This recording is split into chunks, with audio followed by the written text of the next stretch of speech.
how you doing? Today I'm going to show you step by step how I tear down a Homelite Super XL Auto. Now, I'm going to be doing a series of videos on this saw, just showing you different issues that can go wrong with the saw, your solutions and all that stuff. Basically, I'm going to use this saw as sort of an educational project, just getting into some details, with this saw. So if you're interested, make sure you get your subscription in, and you'll be able to follow along the way. So what do you say we just get into this, and let me show you how I tear down one of these Homelite Super XL Autos, and we're going to go all the way down. Alrighty, so here you go. So here we go. This is a Homelite Super XL Auto. I am going to be porting this saw before I reassemble it.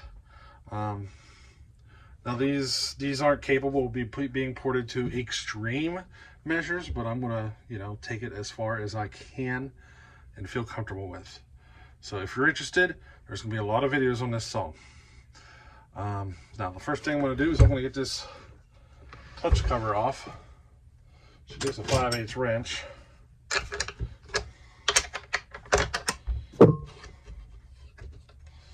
As you notice, the handlebar is already off. That's just how I received the saw. So I think you can figure out how to remove a handlebar. It's just some screws on the top, or one screw on the top, a couple on the bottom, and she slides right off. And before you do anything like this, you want to start with removing the handlebar.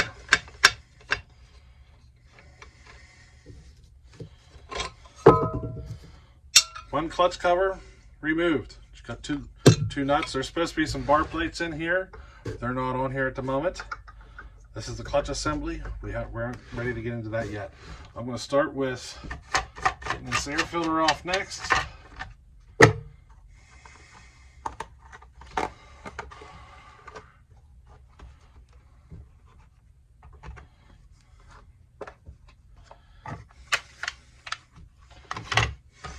This particular saw has a Zama carburetor.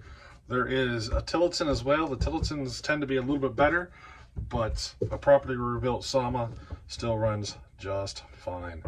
There's nothing to complain about from me. So, I use a drill for a lot of my work. A lot of the screws are 5/16, and one 5/16 bit gets the job done.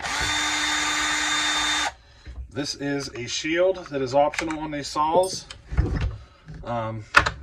Mostly only available around, maybe the West Coast area. You'll see these shields. Most other saws will not have them.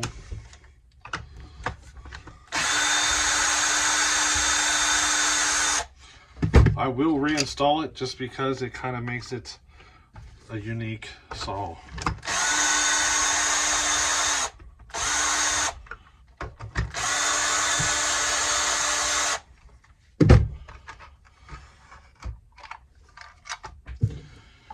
Alrighty, I try to keep the screws together with the parts so that as I reassemble, it goes back together easier. Now, upon a quick inspection here, I was expecting to have to replace some parts, but can you see the piston?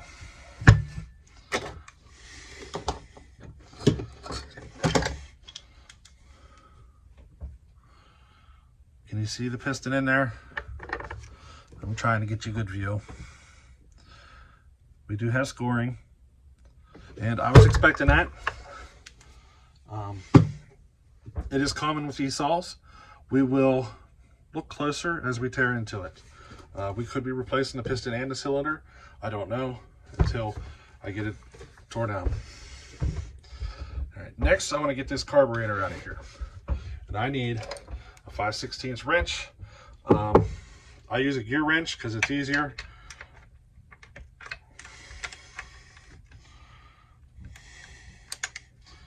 I should say I use the gear wrench on the bottom because it's easier.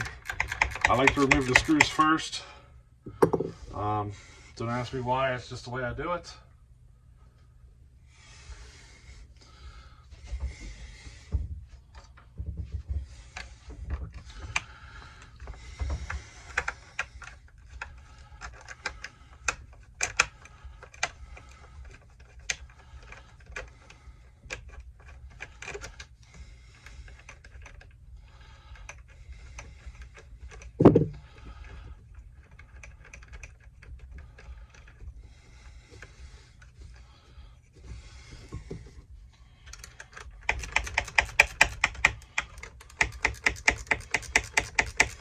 As you can see, a gear wrench makes this job a lot easier.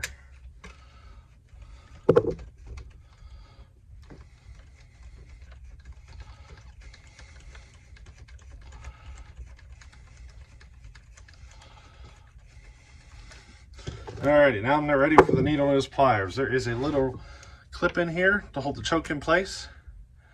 I had to get that out, disconnect the choke rod, get it out of there. Now I got to get the fuel line off, and I'm just going to take a screwdriver, push on it, pop it off. Now pull the carburetor out with a little bit of a wiggle, little twist, and everything comes right out. Got to get it off the throttle linkage, which is always kind of the bugger of it. But there it is. We got a reed assembly and the carburetor all off in one shot. I'm going to stick all this with the clutch cover and put it to the side.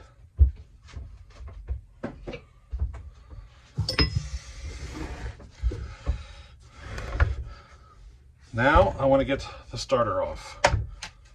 Got a couple bolts going around it. My 5/16 will fit in that one.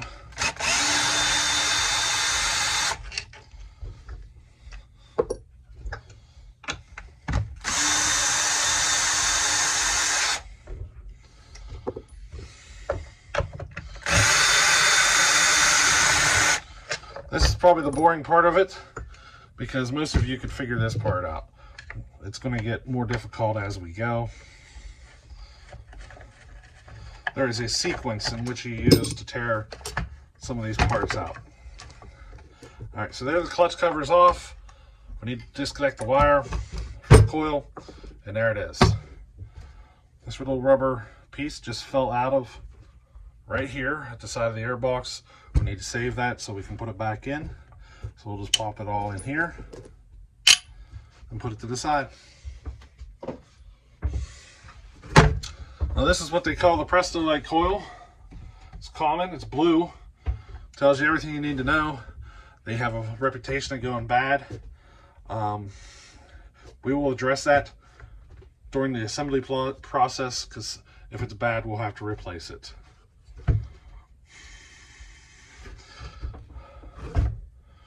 If you do find you need to replace this coil, there is another type, a little more modern.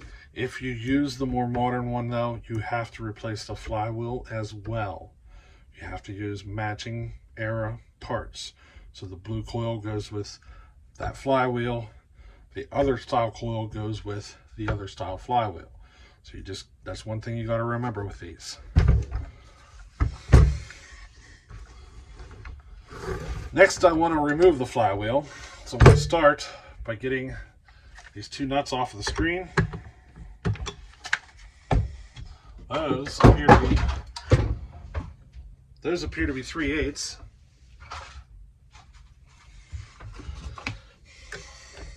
Yep.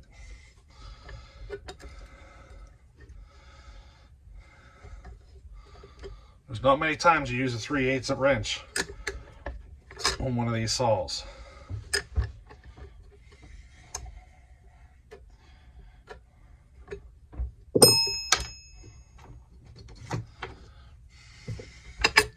Okay, now we got the screen off. We're going to take our nuts, put it with the screen, and set it to the side.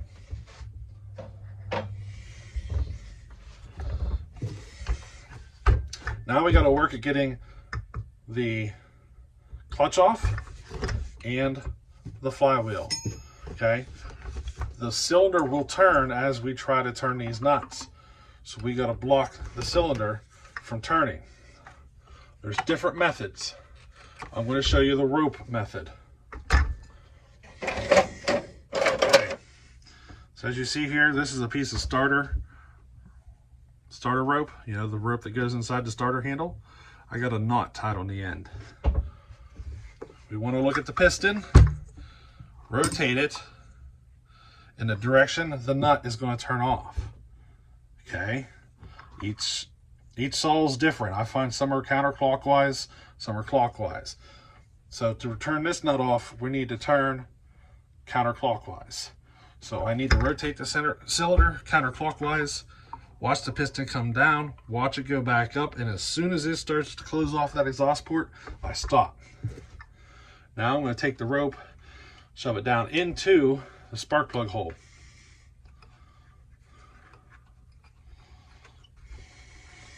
I'm going to shove a whole bunch of it in there. The reason we want that exhaust port closed is because we don't want any of the rope to come out the edge or into the transfers and get jammed up in there, because when you start cranking on the nut, you can actually cause damage, or you can end up in a situation where you have to disassemble the whole saw in order to get the rope unstuck. But if you run your piston up to the point where that exhaust port closes, you'll be safe. It's a very important tip.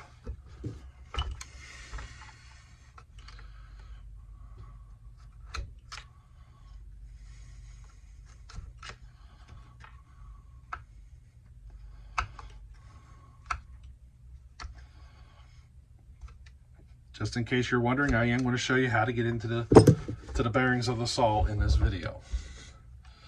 Alrighty, we're ready. I'm going to stick a wrench on that nut. I think it's 9/16 if I remember correctly.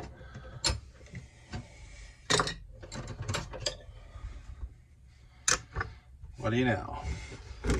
Let's start on taking it off.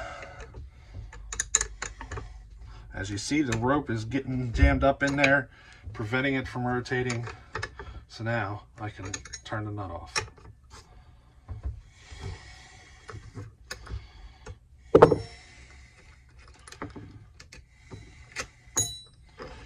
The whole clutch comes off. Make sure you don't lose any of the parts. We got a bearing, race, all that stuff. Don't forget to inspect your bearing and make sure everything looks good. You probably can't see it, but at first glance, I can already tell you this thing's going to need a new clutch. Can you see? Can you tell? I'm going to end up replacing this clutch.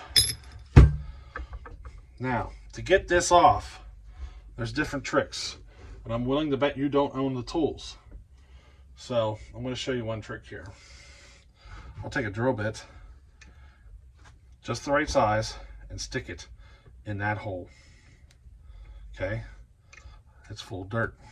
We use the other end to pull that dirt out of there.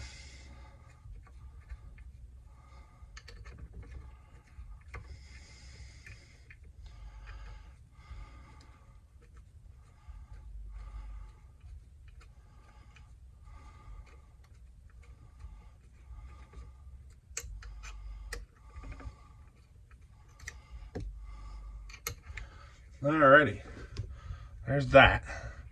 Now I want to use another one. I have this torque bit that I can stick in there. It's busted. You know, the tip of it's busted off, so I'm not worried about it. I'm going to stick it in there. And now I got two objects sticking out of there. But before I do this, I need to rotate the other direction. If you look on here, it is written off this direction. So I need to stick these two guys in there now. This works best with a nice long handled screwdriver. Okay, now I'm going to take my screwdriver and stick it in like that, and I'm going to use it to try and turn this thing off.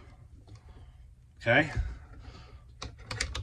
let's see what happens. Sometimes I break my drill bits or bend stuff. It does happen. It depends on how tight it is. This one wasn't that bad. It's coming right off. I can pull my drill bit out now. Spin the clutch off.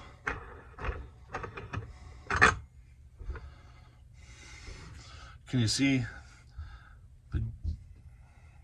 the wear groove in the clutch? It's on the other end too. You see it? she's going to need replaced.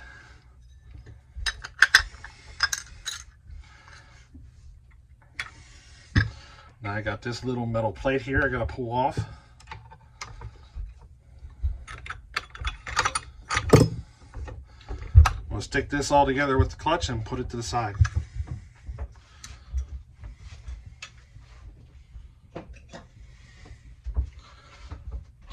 These bad parts are going to need replaced, you know, and disassembling ahead of time and being prepared to replace the parts as time goes on is part of the process.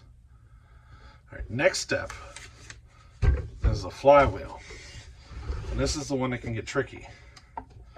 First thing I want to do is I want to rotate it the direction that the nut unscrews. This will require a socket, 1/2 inch sized.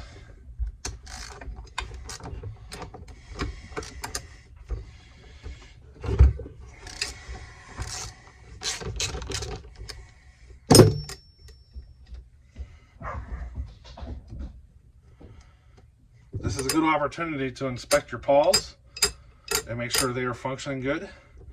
A lot of times you'll pull these off and those pawls will have a busted spring, or one of them will bust it off or something. So this is a good opportunity to check that out.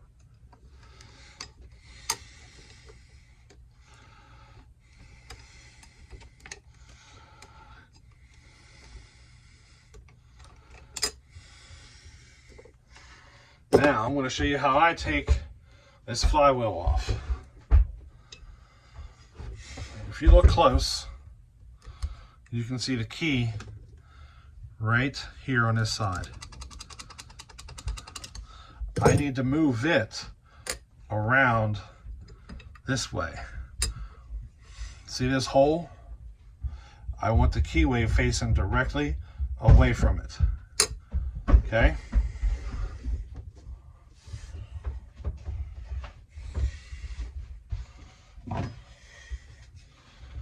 This is the time that I make some people cringe.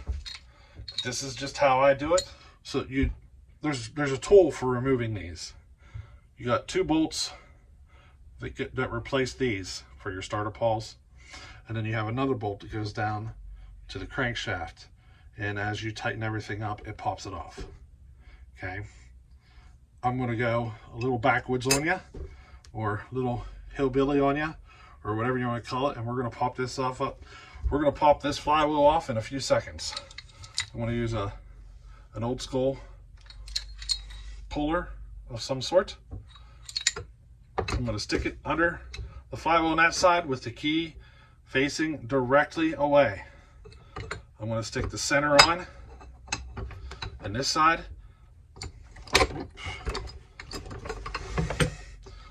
So there, I got it on the flywheel, I got it on at the crankshaft, and the opposite end here is not hooked up at all. I'm just going to hold it in my hand. Then I'm going to beat on the top. So the top here, I'm going to whack it sideways, straight sideways with a hammer.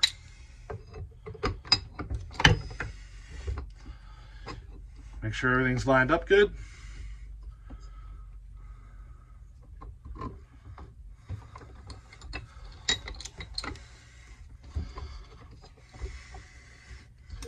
Alrighty, let's give her a whack.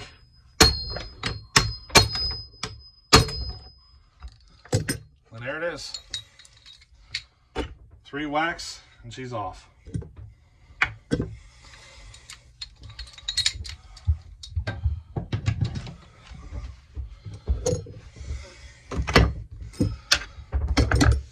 Now at this time we want to take our nut and washers for the flywheel, stick them with the flywheel, and set it to the side. Now here's another thing I want to show you.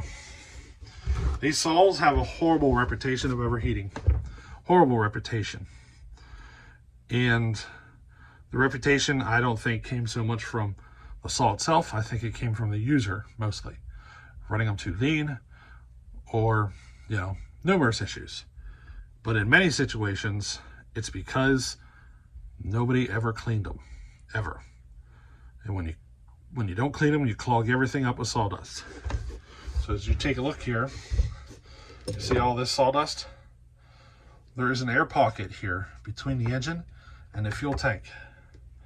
Once this plugs up through here, you can't get air to move through to keep everything cool. And the heat will end up transferring into the fuel, causing your fuel to boil. Your engine will overheat, all sorts of things. Very important to clean this area, but you have to remove the flywheel to do it.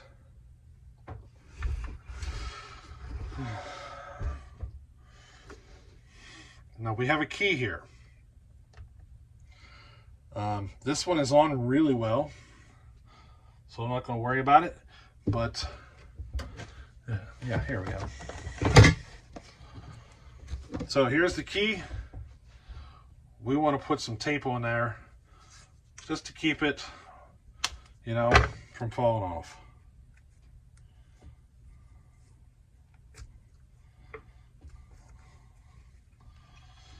Just like that. Not much to it.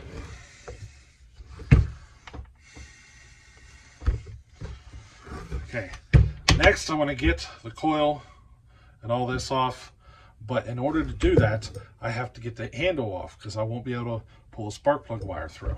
All right, so let's get this handle off. We already got the bottom bolt off. I just got 4 bolts up top.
All right, next step is this oil line right here. We need to get this oil line off, and there's another one on the inside we have to remove. Those two take a 3/8 wrench.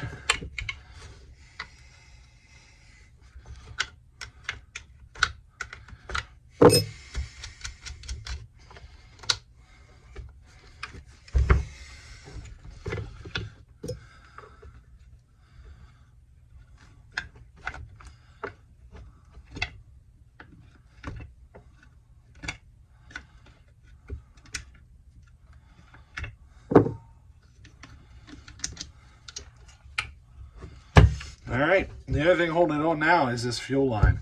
I'm just going to pull it through. That's it. We're going to take our bolts, put it with the handle, and stick it to the side. All right, so now I'm ready to remove the coil, the whole assembly. So we got one bolt up here, one back here buried under the sawdust, and another one buried down here under the sawdust.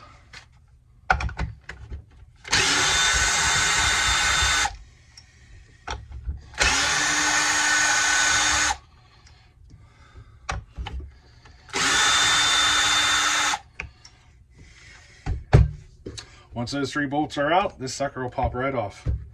Let's take that and stick it to the side.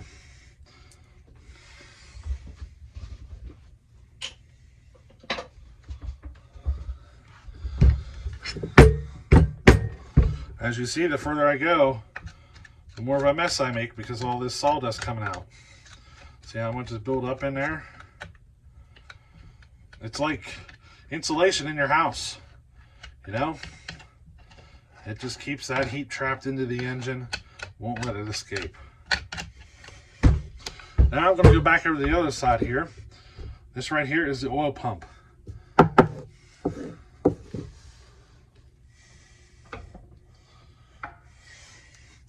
There are 3 screws on this oil pump, usually buried good under the sawdust.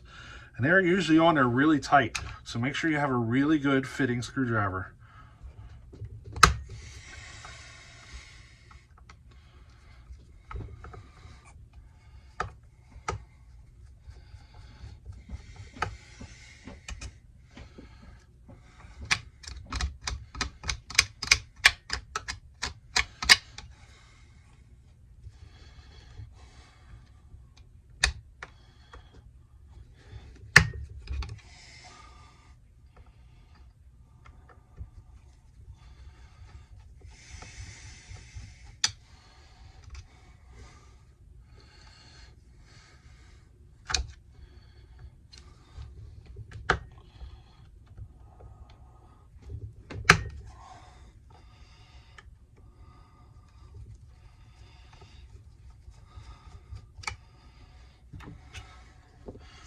So now I got those 3 screws out, it's just giving it a little pry and she pops right out. I'm gonna take my screws, put them with my oil pump, and stick it to the side.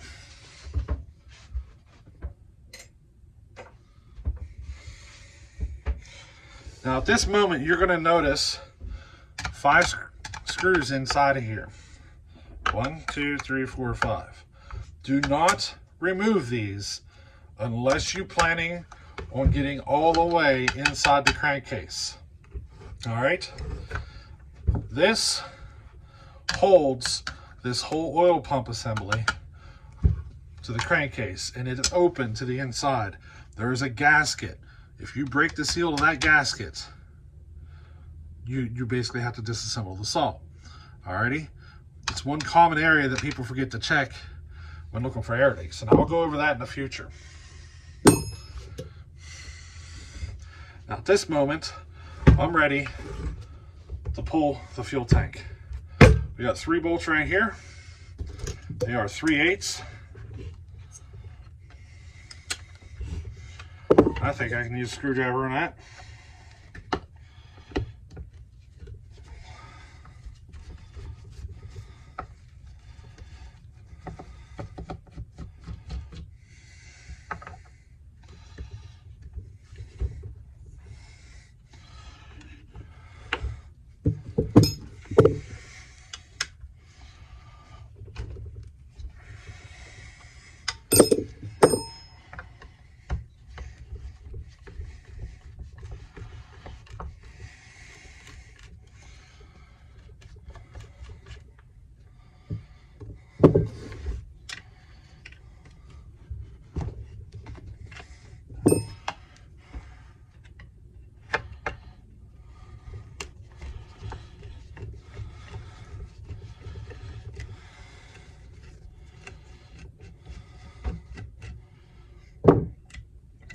Three bolts are removed. Fuel tank slides right out. See that? Look at all that sawdust built up in there. Look at that. Check it here at the engine. Look at it all jammed up in here. Look. It's like insulation in there. Won't let the engine breathe. This is not something you need to do every time you work on the saw to clean all this. It's one of those things you do every couple of years, depending on how much you run it. This saw looks like it's never been done in its entire life.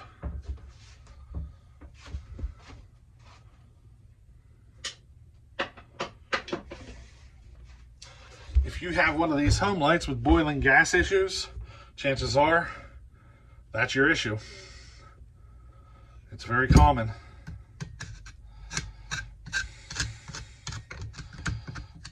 So now we're getting ready to pull the cylinder off.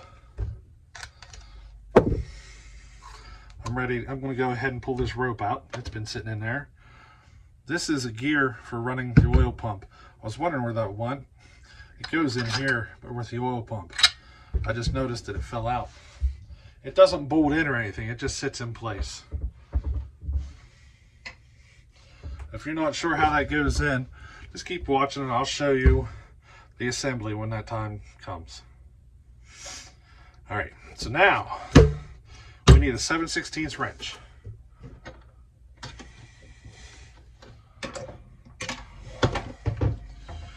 We have 4 bolts here around the cylinder to pull off to get this cylinder off.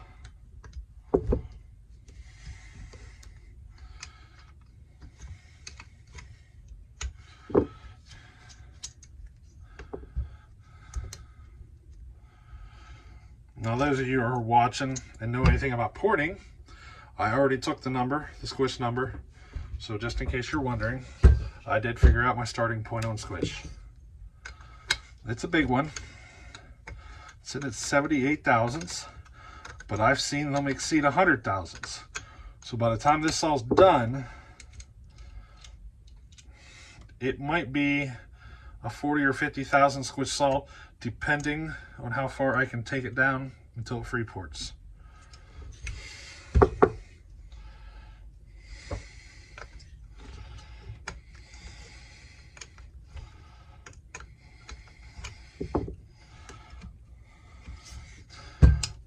You know, I'm sitting here wondering how many of these I've torn down. It's been a lot. I have kind of my own system, as you can probably tell. These nuts over here are always a pain in the butt. Need a pair of needle nose to get them out, and the lock washer that's in there.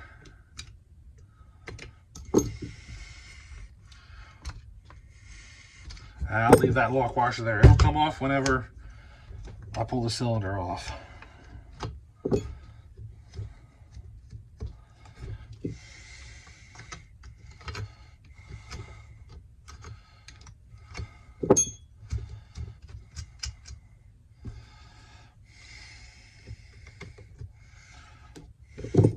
Okay, now we're ready to pull the cylinder. Simple as that.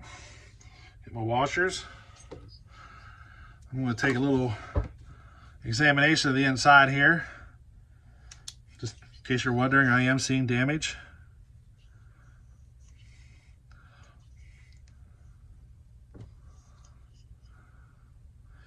This cylinder just might be repairable though.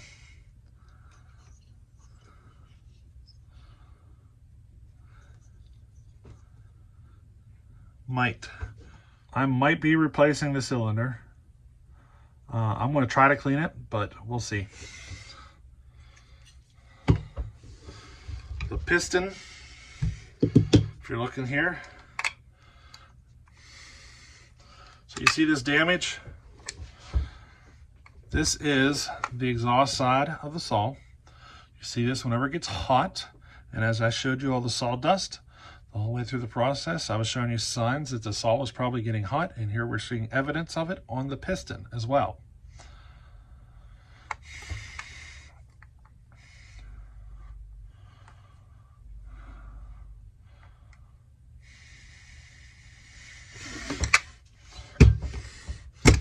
Alrighty.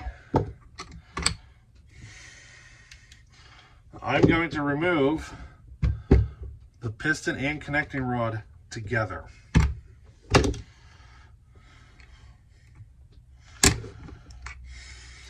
There's just 2 Allen head bolts in here that hold this connecting rod and piston in place.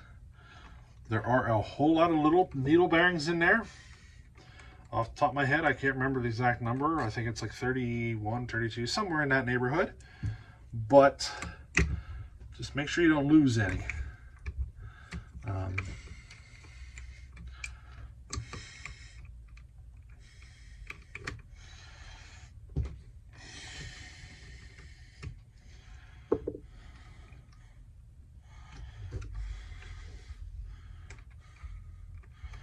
So whenever you tear this apart, you're going to find a whole lot of tiny needle bearings. Whatever you do, don't lose any. I will explain a little more detail during the assembly, but just make sure you don't lose any of those needle bearings. I'm going to show them to you here in a second. You know, this piston looks pretty new from the bottom side. I have a feeling this saw doesn't have that much use to it. It's pretty clean, but it is suffering from, you know, an overheating issue. And as you see here, a whole bunch of needle bearings. I like to store them inside the piston. I like to keep all this together.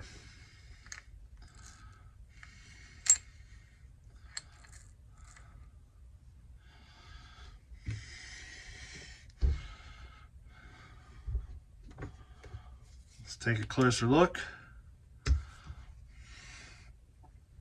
Super clean inside here.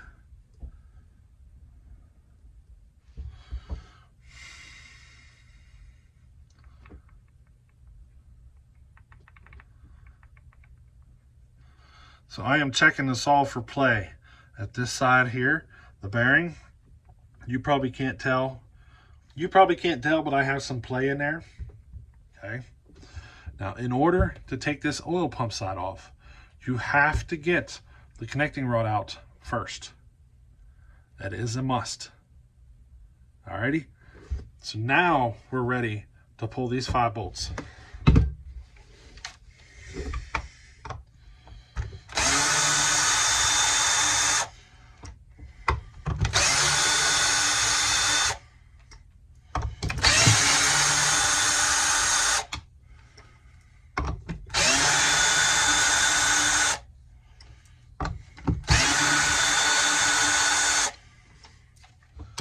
Now I got those 5 bolts out.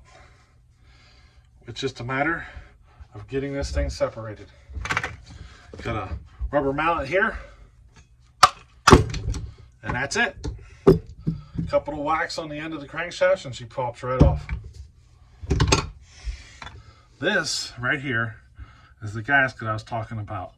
If you pull those 5 bolts out, you'll break this seal, and the chances of getting it to seal back up without leaking is not exactly the best.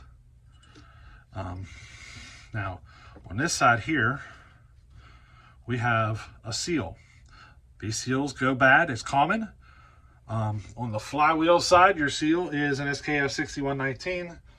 The other side here, I can't tell you the part number on the top of my head. It's like 12 digits long, and the name is like 10, 15 letters.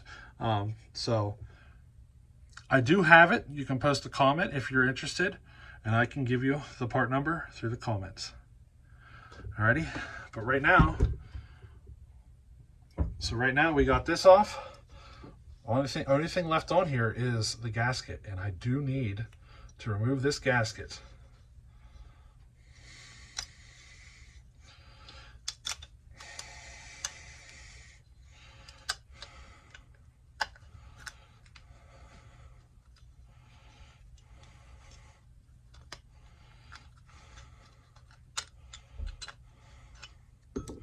And there it is. See, this gasket's already coming off.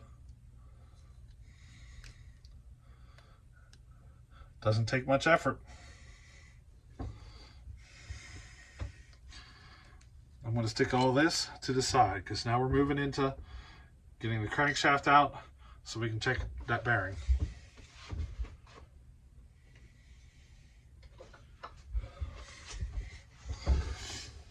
Now, to get this crankshaft out, there is a screw right here and a screw on the opposite side. They are Torx bits.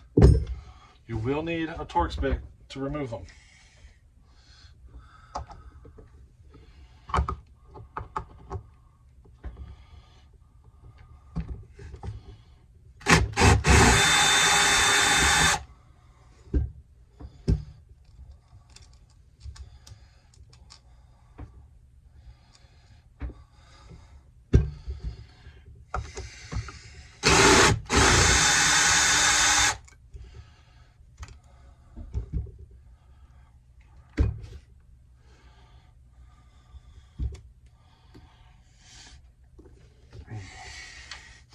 All right, now that those torque bits are out, you're ready to pop the crankshaft and the bearing out. I'm going to take the rubber mallet, I'm going to whack it right here. I'm going to sit it down here at the edge of the table just to make it a little more solid.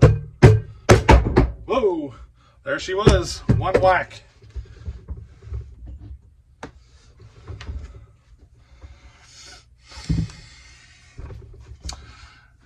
And there we go, one bearing.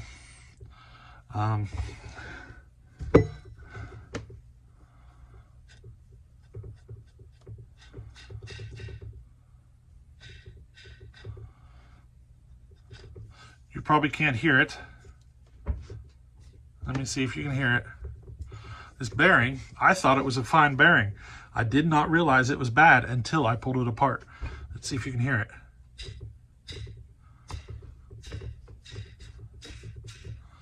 So I will have to replace this bearing. I can feel it. It's quite rough to roll. It's like rolling over gravel.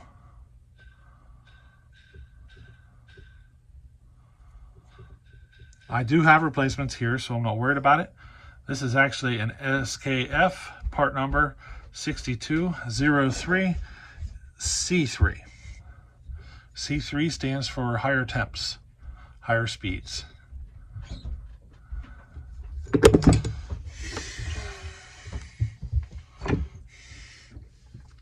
Here's our oil pump side. The only thing left in here is this seal, which is that part number I told you I couldn't remember because it's just too many digits involved. So we will need to replace that seal before we reassemble it. Now this is probably the most difficult part of the whole process. There is a clip right here that is a pain in the butt to get out. It could take me, I've had it take me 20 minutes to pull it out. If you need to replace your bearing, that's all that's left to do, is to pull that clip, pull the bearing, and replace it. I cannot show you that process right now because that clip is so difficult that I just jammed a screwdriver through my hand. I'm getting lightheaded from the pain because it's quite painful. So be careful when you're doing this. Do not stick your screwdriver on there and start pushing like so, because right behind it is your finger.